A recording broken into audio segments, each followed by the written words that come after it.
Namaste, Jayleen. My name is KRUTIKA SHENMARE, and this is the sixth session of the Food Business Management. I belong to the Department of Food Agriculture and Veterinary Sciences, that is FAV, and precisely, I belong to Food and Biotech. So, um, in the last session, we have seen about what basically management is, right? We have seen the basic different perspectives of management, right? So, in this session, also we'll be continuing with the principles of management, the actual meaning of management, and its importance, right? So, talking about the management as an art. So art implies the application of knowledge and skill to trying about the desired results. Okay, so the art may be defined as a personalized application of general theoretical principles for achieving best possible results. So art has the following characteristics, right? The practical knowledge, that is, every art requires practical knowledge, therefore, learning of the theory is not sufficient. It is very important to know the practical applications of theoretical principles. That is, example, to become a good painter, a person may not be knowing different colors and brushes, but different designs, dimensions, situations, etc., to use them appropriately.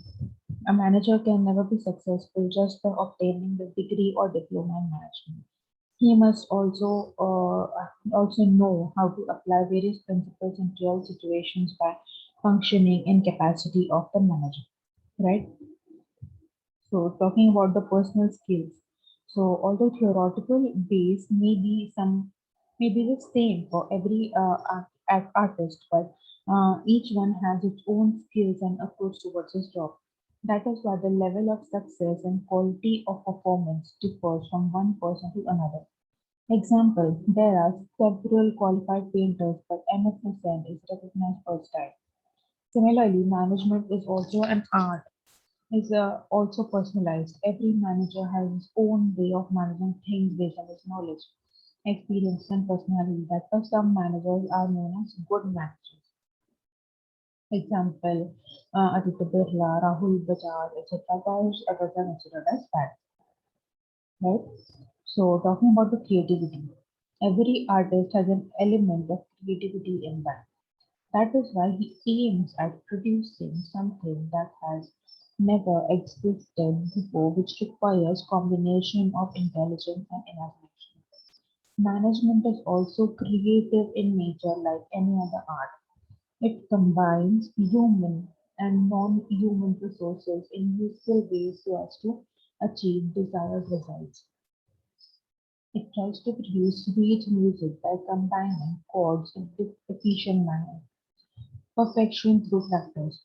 Practice makes a man perfect. Every artist becomes more and more efficient through constant practice.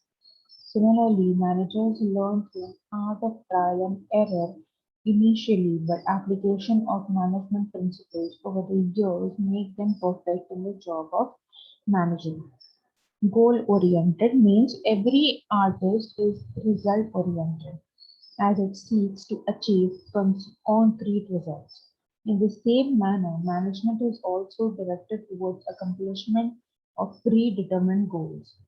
Managers use various resources like men, money, material, machinery, and methods to promote growth of an organization. Thus, we can say that management is an art, therefore, it requires application of certain principles. Rather, it is an art of highest order because it deals with molding the attitude and behavior of people at work towards desired goals. Management is both an art and a science. The above the mentioned points clearly reveal that management combines features of both science as well as art. It is considered as a science because it has organized body of knowledge which contains certain universal truths. It is called an art because managing requires certain skills which are personal possessions of managers. Science provides the knowledge and art deals with the applications of knowledge and skills. A manager, to be successful in his profession, must acquire the knowledge and the art of applying it. Therefore, management is a judicious blend of science as well as an art because it proves the principles and the way these principles are applied in as a matter of art. Science teaches to know and art teaches to do. Example, a person cannot become a good singer unless he has knowledge about various ragas, excuse me, and he also applies his personal skills in the art of singing. Same way, it is not sufficient for managers to first know the principles, but he also must apply them in solving various managerial position problems, and that is why science and arts are not mutually exclusive, but they are complementary to each other.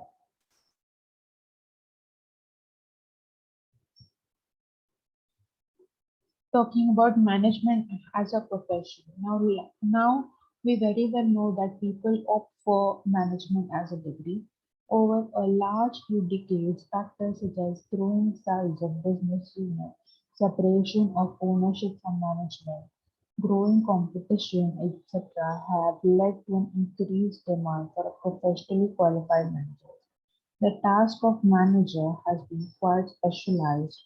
As a result of these developments, a manager has reached the stage where everything is to be managed professionally. A profession may be defined as an occupation that requires specialized knowledge and intensive academic preparations to which entry is regulated by a representative body.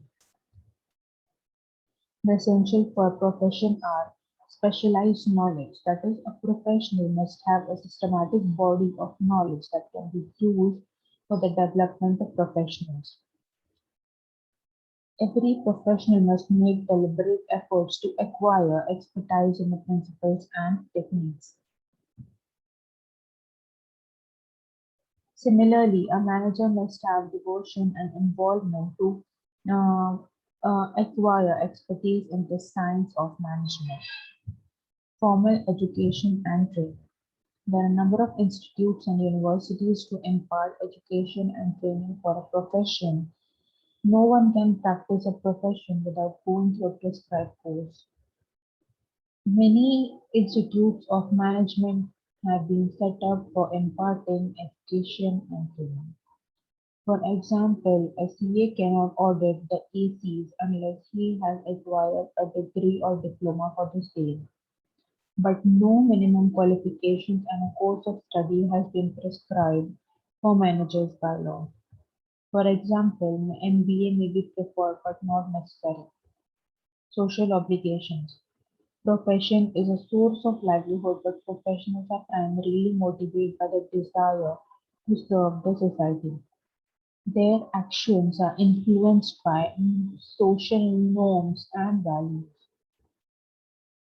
Similarly, a manager is responsible not only to its owners but also to the society, and therefore he is expected to provide good quality at reasonable prices to the society.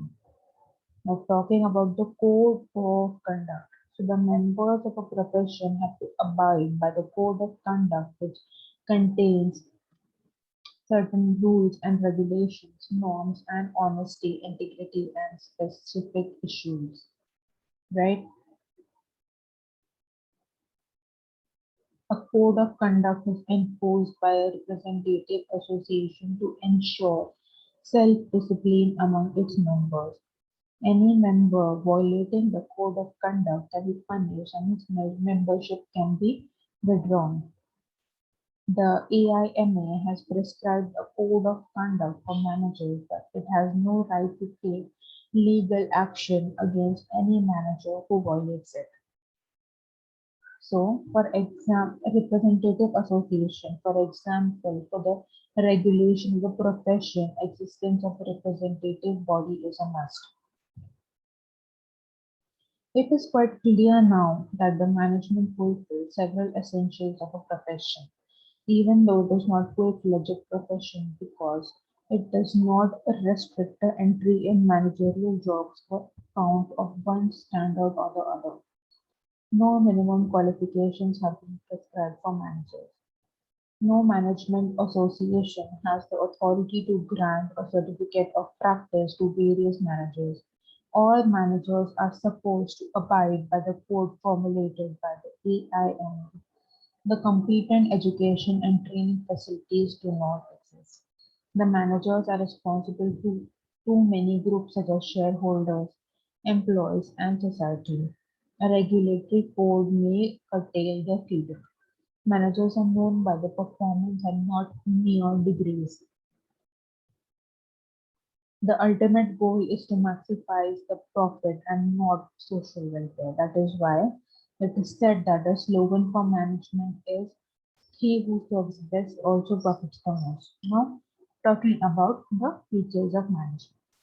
So, management is an activity concerned with guiding human and physical resources such as organizational goals can be achieved. The nature of management can be highlighted as management is goal oriented. The success of any management activity is achieved, assessed by its achievement of the predetermined goals or objectives. Management is a purposeful activity. It is a tool which helps human and physical sources. Just a second. Management is a purposeful activity. It is a tool which helps human and other physical resources to fulfill the predetermined goals. For example, the goal of an enterprise is maximizing the consumer satisfaction by producing quality goods and at reasonable prices. This can be achieved by employing efficient persons that can make better use of scarce resources. Management integrates human, physical, and financial resources. In an organization, human beings work with non-human resources like machines, materials, financial assets, buildings, etc. Management integrates human efforts to those resources. It brings harmony among humans, physical and financial resources. Management is a continuous process. Now, management is an ongoing process. It involves continuous handling of problems and issues. It is concerned with identifying the problem and taking appropriate steps to solve it. Example, the target of a company is maximum production. For achieving this target, various policies have to be framed. But this is not the end. Marketing and advertising is also to be done. For this, policies have to be again framed, as this is an ongoing process. Management is all pervasive.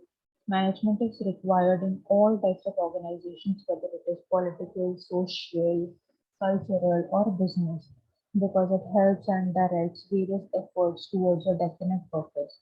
Thus, clubs, hospitals, political parties, colleges, hospitals, business firms also all require management. Whenever more than one person is engaged in working for a common goal, management is necessary. Whether it is a small business firm which may be engaged in trading or a large firm like Tata Iron and Steel, management is required everywhere irrespective of the size or the type of activity. Management is a group activity. Management is very much less concerned with the individual's efforts. It is more concerned with groups.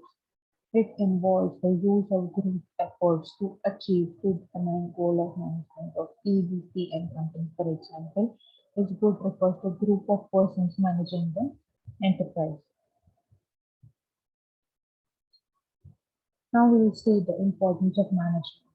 It helps in achieving the group goals. For example, it arranges the factors of production, assembles and organizes the resources, integrates the resources in effective manner to achieve the goals.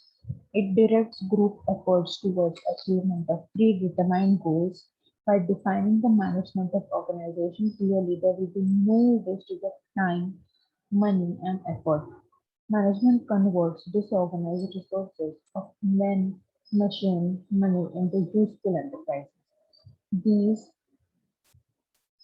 resources are coordinated, directed, and controlled in such a manner that the enterprise works towards attainment of goals. The management utilizes all the physical and human resources productively. This leads to the efficacy in management.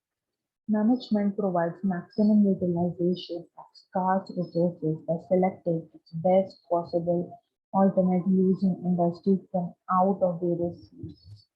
It makes use of experts, professional, and these services due to the use of their skills, knowledge, and proper utilization and avoids wastage.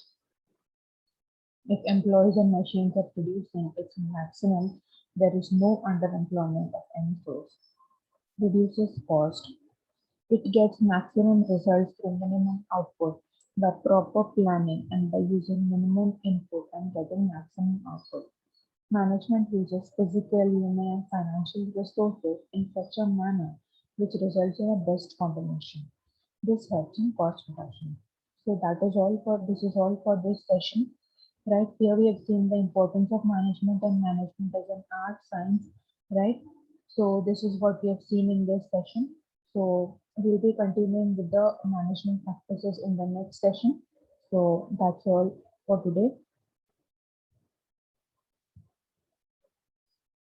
Thank you.